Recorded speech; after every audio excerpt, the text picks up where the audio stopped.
the music that's waking me up in a better and better mood all the time because election season is here. Welcome back. Time for Meet the Midterms. And what is now an even bigger list of House races that we're going to be watching closely this Tuesday night. What do I mean? Check this out. Working with our friends at the Cook Political Report, we now have a list of a whopping 106 competitive House races on our potential flip list. 93 currently held by Republicans, 13 held by Democrats. By the way, there's another handful we may add to this list for Election Day. But with just 1 week to go, we've already added 25 races to our potentially vulnerable list overall. 18 on the Republican side, 7 on the Dem side. And there's some reasons why we're seeing this battleground start to expand. Let me explain. Let me start with Michigan. The 6th and 7th districts there we've added to this list. With the Republican gubernatorial nominee canceling all ads in Michigan this week, except in the Detroit area, with 1 week to go, the party seems to be conceding defeat at the top of the ticket. The Flint water crisis has just been devastating the Republican Party statewide. So what has that done? It's a trickle-down effect. It means 2 more Republican incumbents in Michigan are vulnerable.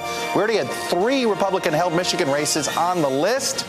Now it's up to 5, all thanks to the top of the ticket debacle. We've also added 2 of the at-large districts. And when we say large, the geographically largest, right? Alaska, Montana. There's a reason they're on our list. In good Democratic years, both of these races do come into play late. Why? Both states have libertarian streaks. And both of these races have become competitive because the libertarian conservative, not so comfortable with the Trump Republican Party era, if you will. So we're seeing some of that volatility with that group of voters, which is why these races have gotten a bit shaky for the Republicans. By the way, both incumbents, they're both kind of physical guys. Gianforte, Don Young. Just something to think about there. And finally, let me take you to one that we've added on the Democratic side of the column, Minnesota 7. Look, why do we have this on the list? The Republican Party has had a tough time in a lot of states this year, but they've been doing pretty well in Minnesota. Certainly better in Minnesota than any of the other Midwestern states this year. And that is why we've added this race. The competition at the top of the ticket's gotten better for the Republicans. It's shoring up some of these House races and giving actually Republicans a handful of opportunities in the land of 10,000 lakes.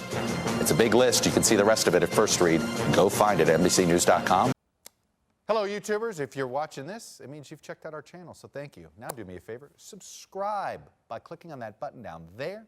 Click on any of the videos to watch the latest interviews and highlights from MTP Daily and MSNBC. You can get more Beat the Press content every morning in the First Read newsletter. If you're tired of content that you don't know anything about where it came from, you don't have to have that problem with us. NBC News, MSNBC, MTP, and the Meet the Press mindset right here for you on YouTube. Subscribe now.